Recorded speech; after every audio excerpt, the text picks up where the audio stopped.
And we are your plebeian perspective for tonight's the January 12th edition of AEW Rampage, which actually had a really good card. We had Eddie Kingston versus Wheeler Yuta, Strickland versus Matt Sydal, Hikaru Shida versus Queen Aminata, and then the Dark Order versus Daddy Magic, Cool Hand Edge, Daddy Magic, the JS remnant that people. Other guy. Yeah, we are going to start with our first match, which is odd that I find it odd that they started with this match, but it was Eddie Kingston versus Wheeler Yuta for the Continental Crown Championship. It was a good beginning match. We had a lot of back and forth. Wheeler Yuta, to note before tonight, he was 9-0 in his Rampage appearances. Wheeler Yuta was definitely dominant this entire match. Having said that, he worked over Eddie Kingston's arm, really proved the type of mat tactician that I have known Wheeler Yuta to be. Eddie Kingston really was only able to get some power moves in, really couldn't keep control for a large amount of time. As a matter of fact, it wasn't until Eddie was able to hit a Northern Light bomb for the 1-2-3 win. But again, I think it was a really good showing for Wheeler Yuta. What do you think? So this was the opening match. I don't know. I think it was fine to open the match. I guess you think it's odd because it was the championship. Yeah, because both Eddie and Wheeler are champions. So and especially for the Continental Crown, I figured like that would be a main event match. I don't know. I think this worked better as an opener. I think the one that ended up closing the card was a good finisher. Yep. This is a good opening match. I don't normally like matches with Eddie Kingston in them, but I love Wheeler Yuta, so this actually was a very good match for me. I liked this one. It was very engaging. Yuta controlled a lot. Yeah, he was really, I thought this was a really good match to show what he's capable of. I felt going into the match, I felt like it was pretty obvious they're not going to let Eddie just lose the Continental Crown immediately. That's not going to happen. But I think I would have enjoyed like a count out or something where neither of them won. I think that would have been a more interesting end in my opinion. But Eddie did end up winning with the pin.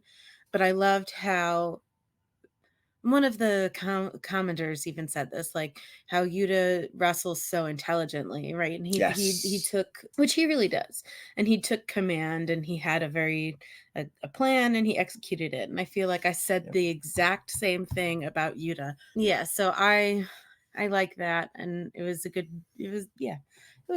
And finally Eddie was able to get it together. Yep. Get Yuta disoriented enough for for the pin. Yeah, it was interesting seeing Eddie shut down comparatively, whereas recent weeks not that he's in control, has been in control of the matches, but he a lot more energy from him, especially like with his machine gun chops. I know, but I loved that Yuta just targeted his arm and was, guess what? You can't do those chops. Yeah. Can't do them. Yep. So, Eddie retains the Continental Crown, and we move on to our first spot of the night, where we saw Renee Paquette backstage with Matt and Jeff Hardy and Big Chicken Mark Briscoe. It was in my opinion, it was a very odd spot where Matt and Jeff they were really hyping up Rampage, and they were talking about how they felt good with Mark Briscoe with them. And then they gifted Mark Briscoe a Hardy pendant and said they sort of adopted him, I right, guess. and said, Mark, you're part of the family now. Yeah. Big Chicken. And so it was a bit of a head scratcher. What'd you think about that spot? It was fine. It was a little weird. Mark Briscoe really at the end there looked like, what's going on? Oh my He god. really was. He This felt. really Yeah, he looked so lost it looked at like the end. he was like, dude, I thought we had fun, but oh, I guess I'm You're in your right. family now. Okay. Yeah. Yeah. I don't know. I find Renee Paquette so flat. Okay. I think, and I know that like the spot is about the wrestlers, but I feel like there's gotta be, can we have more? I don't know. Okay. But yeah, so this spot was interesting. Uh, I guess they're gonna be a trios group. Yeah, it looks like they're going to be a new trio team. On my notes, I have that the spot was fun, but it didn't seem necessary unless this builds up to a further Rampage collision story with the three of them. So, Yeah, I agree. yeah, It did feel like they just tossed them in there for filler, like they didn't really yeah, know yeah. how to fill the spot. Yep. So this brought us to our second match of the night, which again just seemed odd in to me with the way it was stacked. But we had Swerve Strickland coming out with the Mogul Embassy versus Matt Sydal. Lots of energy from both wrestlers in this match. We got our vintage Matt Sydal. He was hitting a lot of the Haroon Kamrata twisty moves and whatnot. One of the nice things I thought about this match was that we got to see Swerve's dexterous side, because a lot of the matches that we have seen his strength. Like when he had that match against Dustin Rhodes, it was a lot of just beating the crap out of Dustin Rhodes. Yeah, when the match against Hangman Adam Page, again, a lot of that was just like beating the crap out of each other and just surviving. In this match, we got to see Swerve pulling off some high technical moves, coming off the ropes, doing some flips, and just showing how agile Swerve Strickland is, which you can forget because he's a big guy. He is. You know, he's a big guy. And that was, I think, the theme for the night. We did see a lot of big guys fly. Yes. Tonight, which is always fun to watch. But tell me more about why you think this was an odd placement for this match. So again, because Swerve has had such a big push, and then especially after this past week on Dynamite, where he not only called out Samoa Joe for the championship, but came out to the ring and got in Samoa Joe's face.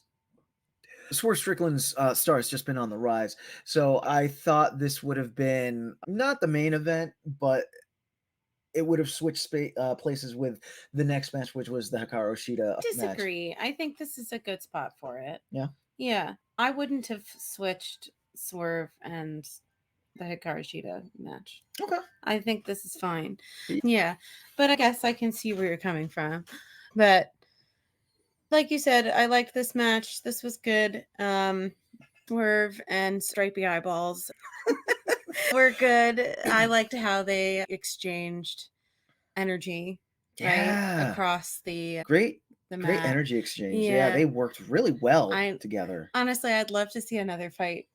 Yeah, the two of them. I thought they really fought well together. Yep. So made for a really entertaining few minutes match. Yeah, that's the word I'm looking for. Yeah, the other thing too, when I saw this on the card, I thought it was going to be your stereotypical squash match. I was afraid it was going to be a squash match. Yeah. What is it?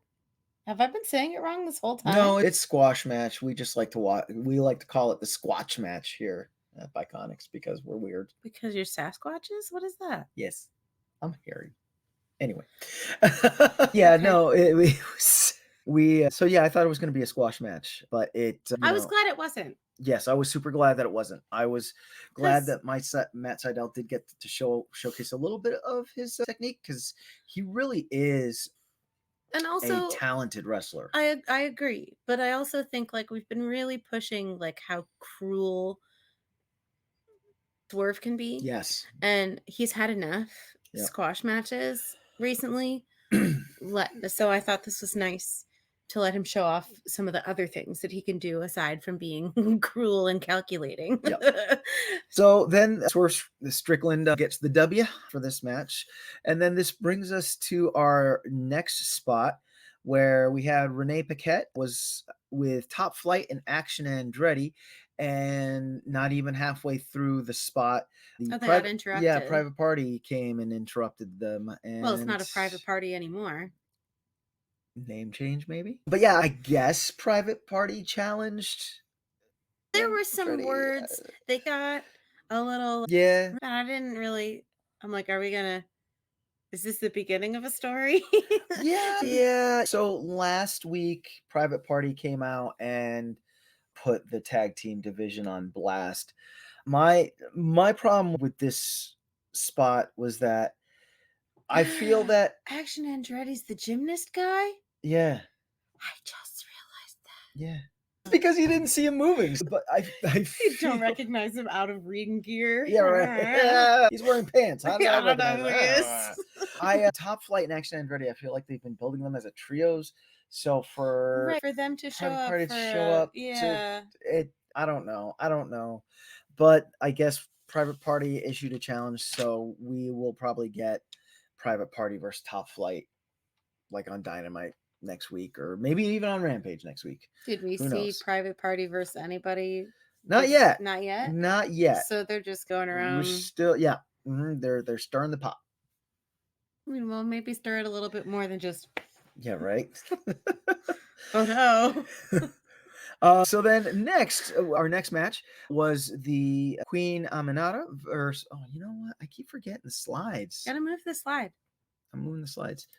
So this There's was Swerve Strickland, Matt Sydal, and now here we go. So is Hikaru Shida versus Queen Empanada, and this was an enjoyable match. I really like. I'm really happy that they gave these two wrestlers the time they needed. They gave the match the time that they needed. They showcased their skill. They showcased their power. For a majority of the match, it was actually interesting because for the majority of the match, Queen Empanada was actually in control. Yeah. Hikaru Shida, and most of the time, we're so used to Hikaru Shida being quick and keeping their opponent. She's usually dominating. Exactly, which wasn't the case. We saw some great spots where.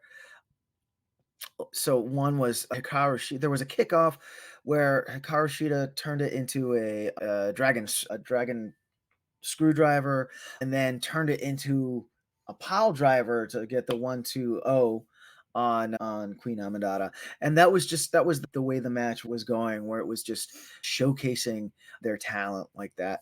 Hikaru Shida did get the win when she unsheathed the katana and laid that boot on the side of Queen Empanada's head. But they shook hands at the end, which was cool. I did like that. Yep, which was really cool. And yeah, what you got anything else about that match? I don't have a vocabulary like you do with their moves and stuff. It's because I wrote notes. Yeah, but you know what they are by sight. That was cool. She grabbed her knee and went. That was cool. That's what I got. Had I not read the subtitles, I wouldn't know half this. I'm old school, man. All I know are clotheslines and headbutts. That's all I know. You telling me I have to do research? No. He's telling me I have to do research.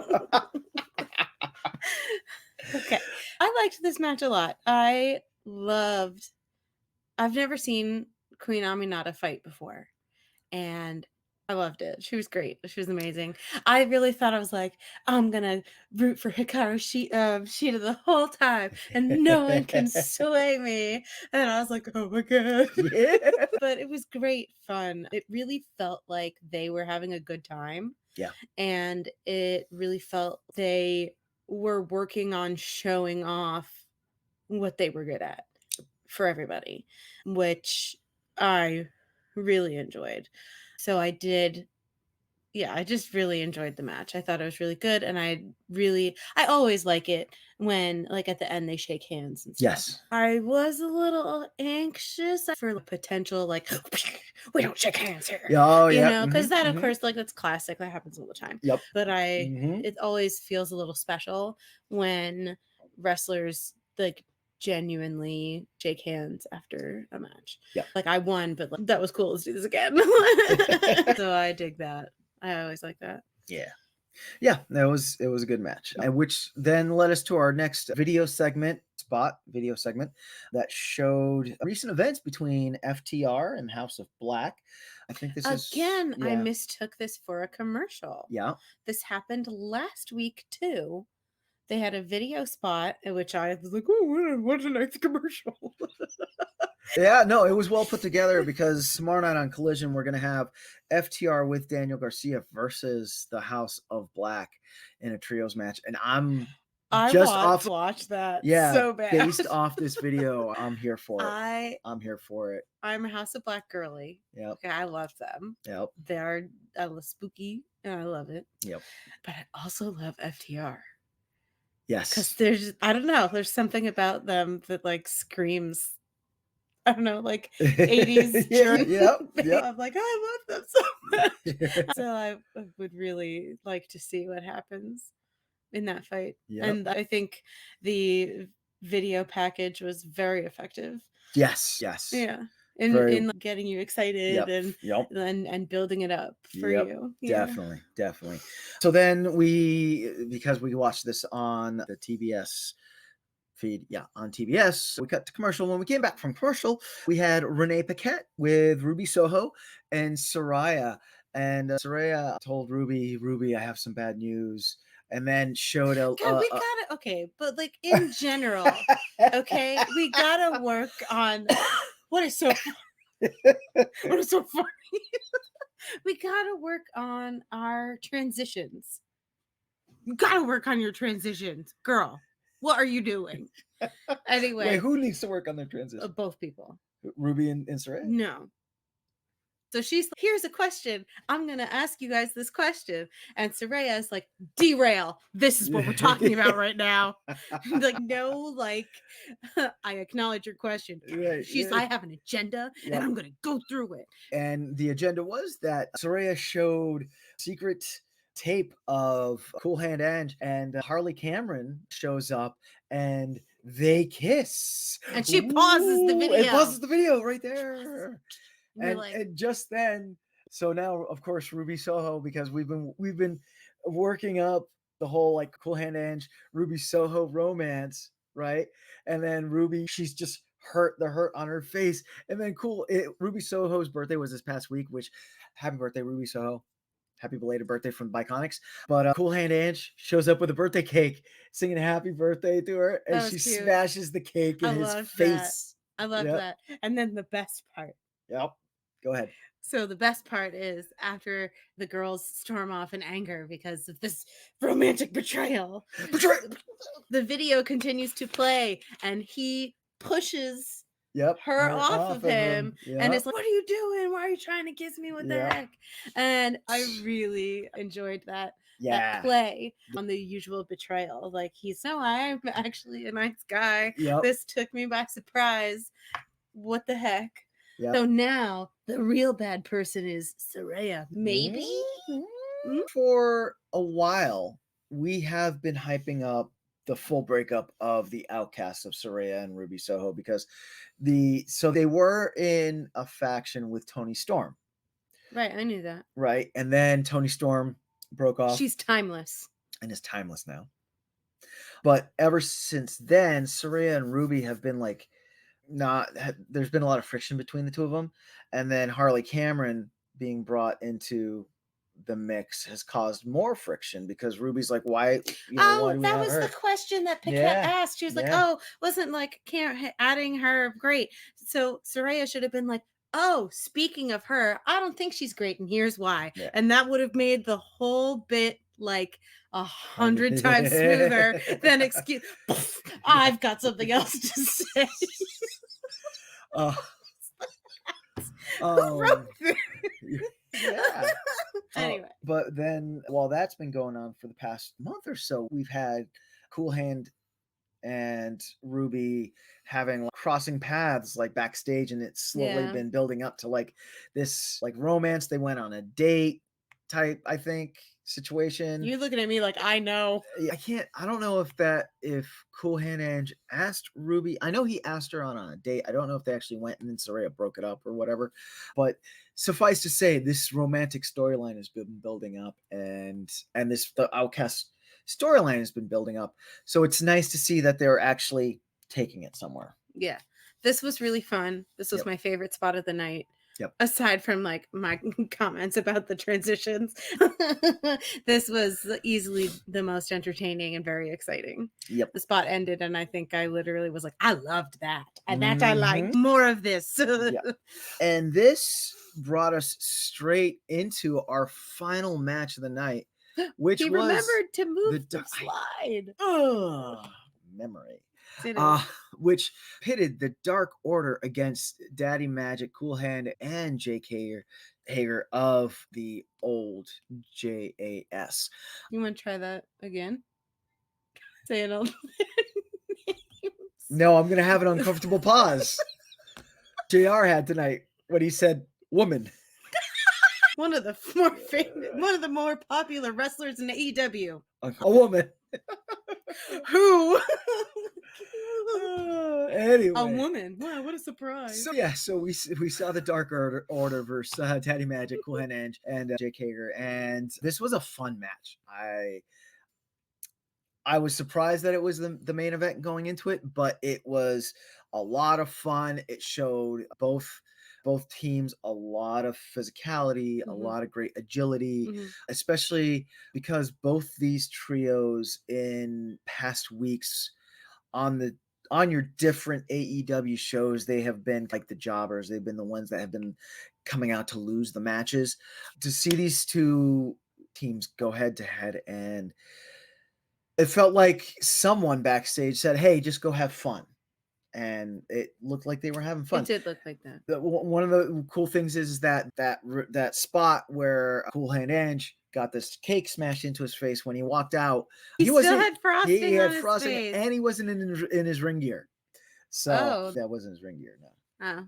But yeah, so we saw a lot of back and forth. We saw -1 casting distraction. He was the kid. Yeah. Yeah. I'm sorry, I was going to make a comment about one of the wrestlers when they had Cool Hand Ange. Okay. They like took their finger and took the frosting off his face and ate it. Sean Silver, he had Cool Hand Ange in a headlock, and ate the frosting. That was funny. It was funny. It was funny. But we had -1. Caused some distraction, which caused a lot of the action to go outside of the ring. We saw the crowd was in love. Yes. With -1. Yes.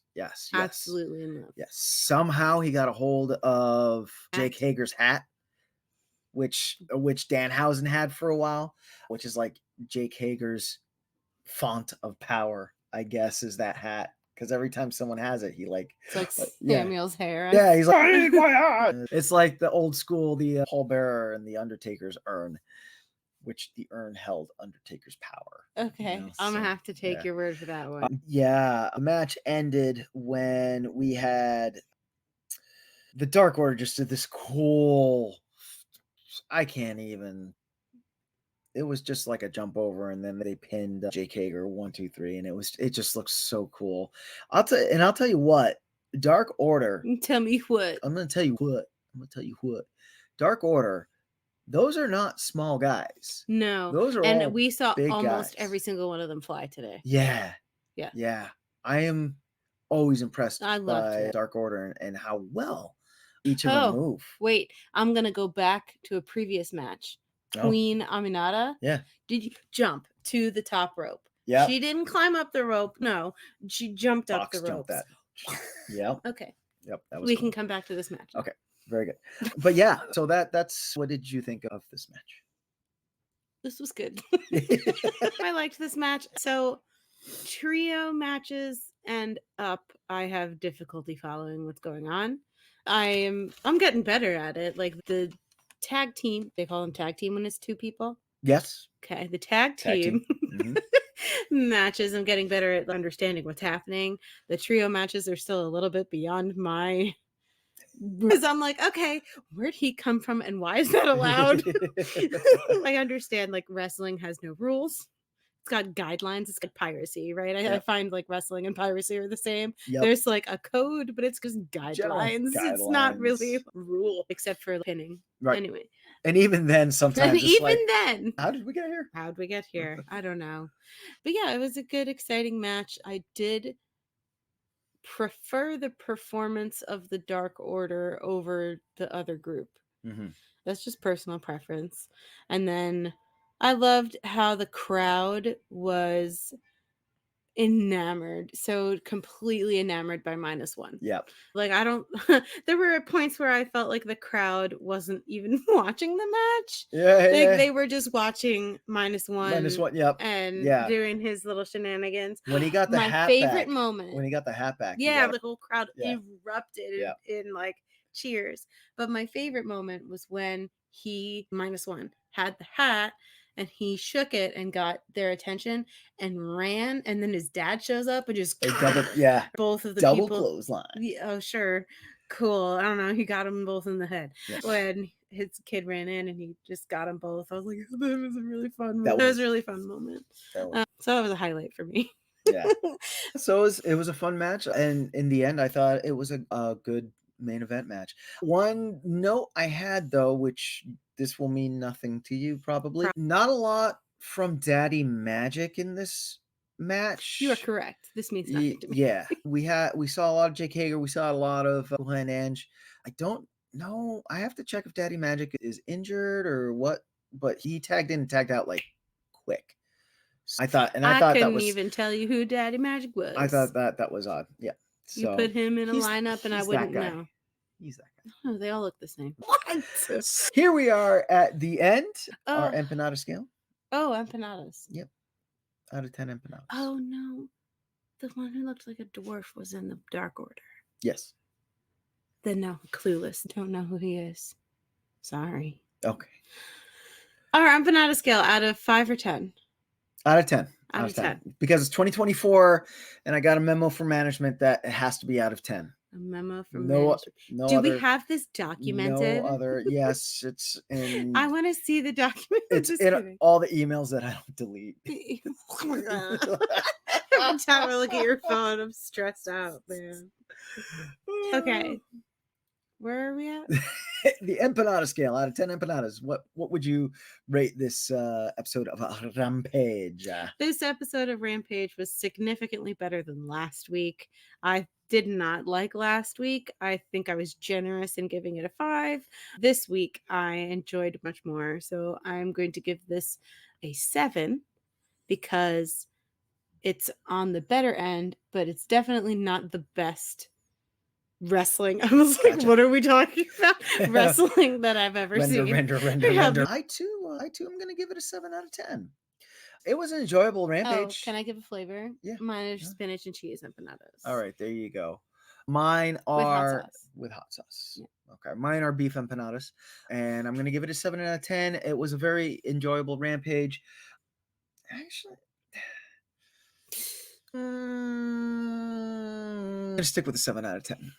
Clearly, there was a long deliberation there, sir. No, I'm going to give it an 8. Why? Yeah. Why the extra point? Because I found this other than the Eddie Wheeler, the Kingston Yuta match that started the show. Okay. Which was entertaining. I'm not saying it was entertaining, but there wasn't a lot of high flying action, and you know me, I'm all about the luchadors. You're about luchadors and chops. Let's be real. Yeah, I'm about luchadors and chops, and I got no luchadors or chops. That's not true. You got some chops. You just you didn't get what Eddie Kingston really truly delivers most often. Yes. And I understand that. Yes. But every other match was really entertaining. I felt they were really well put together. There was no match where in this episode there was no match where I was like, you could have kicked that match out. And okay, I agree with that. Yeah, some of the promos didn't land, but they were short and concise. As opposed to like that's the point of a spot, isn't it? Yeah, but there have been other Rampages where like they've had a spot and it just lingered way too long. So in this episode, the spots, they were short, concise, and we moved on to the next thing. So that was nice. So that is why I give this an 8 out of 10. I accept your reasoning. I maintain my score. Well, thank thee. Thank you very much. I maintain my score of 7 out of 10. Thank you very much. And I'll try to find that email from management, and I'll forward it to you. Please do.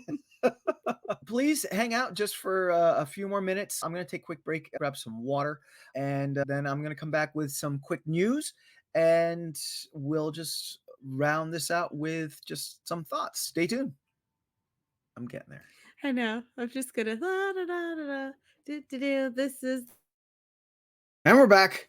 I got some really quick news bits for you. This is AEW news.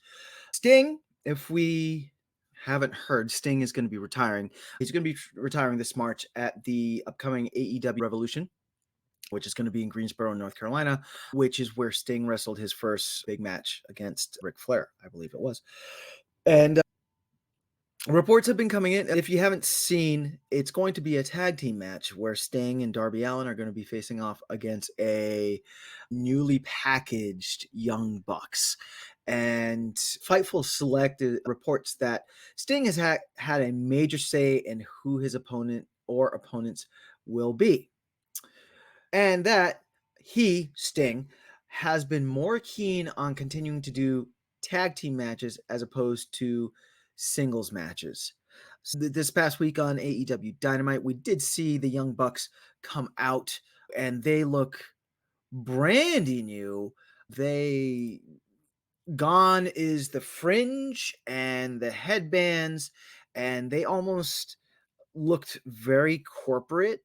I got big time corporation WWF 1990 vibes from them. They were clean cut and hair slicked back, wearing suits type situations. It's going to be a good match. I feel the Young Bucks versus Sting and Darby Allin for his final match.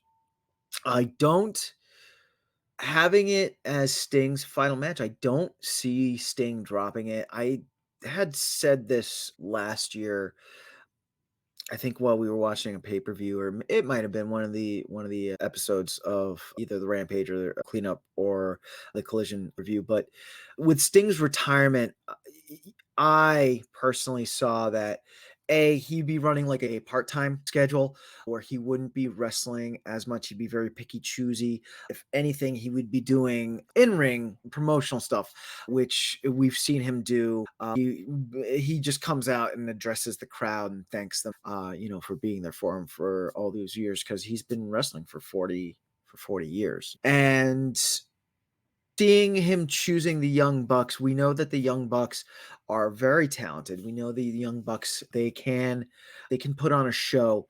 So it will be a very good foil to Sting and Darby Allin.